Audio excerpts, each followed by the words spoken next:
When 67-year-old Walter Green heard strange squeaking sounds behind his woodpile one crisp October morning, he figured it was a rat. But when he moved the logs aside, what he found stopped him. Cold, a tiny bobcat kitten, barely the size of his fist, trembling among the fallen leaves and crying out in desperation. Walter and his wife. Oh. Nora brought the fragile creature inside and named him Theo. What they didn't expect was how their 6-year-old Siberian Husky, Ranger, would react. To their wild little house guest, the moment Ranger met Theo, something remarkable happened. This stoic, wolf-like dog with glacier blue eyes became the most unlikely father you could imagine. But could a husky really raise a bobcat? Sometimes the heart knows what the head cannot, and that tiny orphaned kitten had found his in a gentle giant named Ranger. Before we begin, don't forget to hit that like button and subscribe to Pawthos, where the wild meets love and family transcends species. Walter Green had seen a lot in his life, but nothing prepared him for the sight behind that stack of firewood. At first, he thought maybe his hearing aids were acting up again. His wife Nora was always saying he needed new batteries. But then came that pitiful sound again. What in the Sam Hill? He muttered, nudging a log aside with his cane. There, buried in the wood chips, was the smallest wildcat he'd ever seen. Spotted fur, barely visible ears, and the faintest mield. His first instinct was to step back. A wild animal, especially. A bobcat wasn't something you invited into your home. But those cries. They cut through him, Nora called. You better come see this. Nora, 64 and full of practical energy from raising 3 boys into grown men, appeared in the doorway, wiping her hands on her apron. What is it this time? Another treasure from your beloved junk pile? Just come look. When she saw the kitten, her tone changed. Oh, the poor thing. Walter, we can't just leave it here. It's a bobcat, he reminded her. A wild animal. It's a baby, she said firmly, and babies need help. 20 minutes later, Nora was already warming a bottle of kitten formula, while Walter was on the phone with the Arizona Wildlife Rehabilitation Center. The voice on the other end belonged to Margaret Maggie Whitfield, a seasoned rescuer. 3 weeks old? Dehydrated? Listen, we're at capacity and you're an hour and a half away, but I can guide you through temporary care. Just keep him stable. We'll figure out placement. Walter looked at Nora, who was already swaddling the kitten in. One of her good dish towels? Sure, Maggie. Tell us what to do. What neither of them anticipated was Ranger's reaction. Ranger was a character. Despite his serious wolf-like appearance, he had the heart of a therapy dog and the goofiness of a class clown. He greeted everyone, mail carriers, delivery drivers, even squirrels with tail wags, and what Walter called his tooth smile when the kitten came in, bundled in Nora's dish towel, not the Christmas ones. Walter had protested. Ranger was lying on his favorite rug, gnawing on a rope toy. The second he saw the bundle, he perked up. Easy, boy, Walter warned. But Ranger didn't pounce. He sat down, tilting his head, studying the kitten like a mystery he needed to solve. Then Theo let out a tiny chirp. What happened next became family legend. Ranger's entire expression softened. Slowly, gently, he lay down, lowering himself to Theo's level, and sniffed him delicately. Theo, instead of being afraid, toddled forward and bopped Ranger's nose with a tiny paw.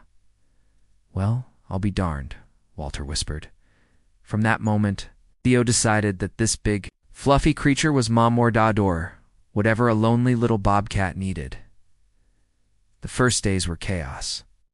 Theo needed feeding every 3 hours. Nora, ever the nurturer, took to it like a NICU nurse.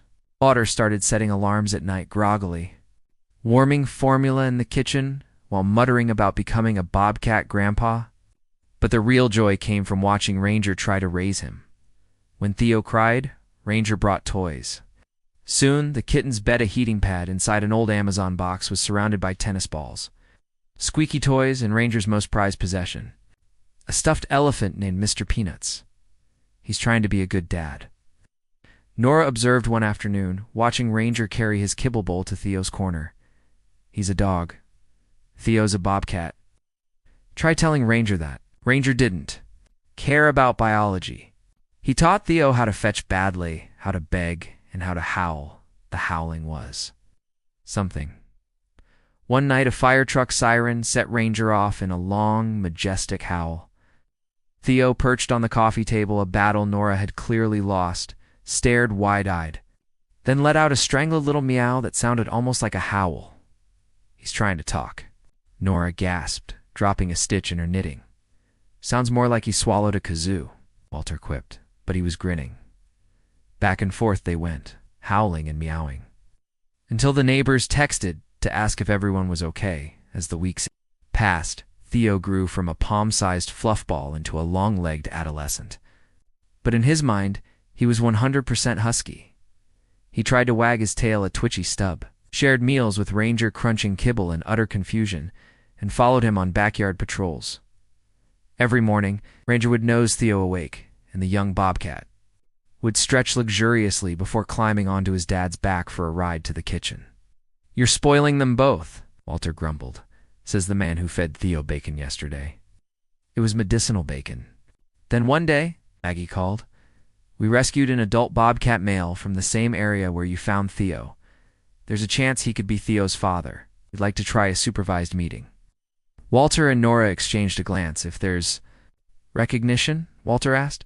"You'll take him?" "We don't plan to," Maggie said gently. "Theo's imprinted on you, especially Ranger, but we need to see how he responds to his own species." The meeting was tense. Maggie brought the adult bobcat Rex in, a large carrier. They set up a temporary enclosure in the backyard. Theo's ears perked the moment he caught Rex's scent. The two bobcats stared at each other. Rex let out a low chirp. Theo took a tentative step, and then howled, or tried to. Rex blinked in utter confusion.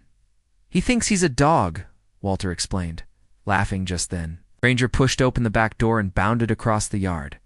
He placed himself between Theo and Rex, protective, calm, but unshakably firm. Theo climbed onto Ranger's back. Rex watched a moment longer, then turned and explored the enclosure, seemingly unbothered. "I think that settles that," Maggie said. Maggie filed the paperwork. "Educational permit," she explained over pie. "You get to keep him legally, but he'll be an ambassador. School visits, conservation talks, that kind of thing." "You can keep him?" Nora asked, eyes welling. Maggie smiled. "Long as Ranger stays his family, he stays." Life found its rhythm again. Ranger and Theo became legends on school visits. Walter took up photography. Nora started a blog life with a dog cat, and Theo even learned to walk on a leash. But time caught up. Ranger slowed. His fur turned white at the muzzle. Steps stiffened. Theo stayed by his side grooming, comforting, bringing gifts of mice and lizards. He was no longer the baby. On Ranger's final day, Theo curled around him like he had as a kitten. He purred deeply, gently. Ranger gave one last wag of his tail and slipped peacefully away. They buried him beneath the old oak tree. Theo sat vigil for 3 days. Then, one morning, he placed Mr. Peanuts on Ranger's grave and let out a perfect husky howl. Time passed. Theo found comfort in his human parents. He'd never be a lap cat, but he'd rest his big head on Nora's knee while she knitted. On the first anniversary of Ranger's passing, they visited the grave. Walter had a stone made, Ranger green, best dog, best dad, best friend. Theo sniffed the stone and howled again. This time from next door, a new puppy answered. "Don't even think about it," Walter warned. But Nora was already smiling. "Maybe. Just a visit," she said. Walter looked at Theo, standing between them. "Maybe just a visit." Subscribe to Pawthos, where rescue meets the wild, and love always finds a way. I'll support. Your local animal shelters and wildlife rehabilitators. Every animal deserves love, care, and a place to call home.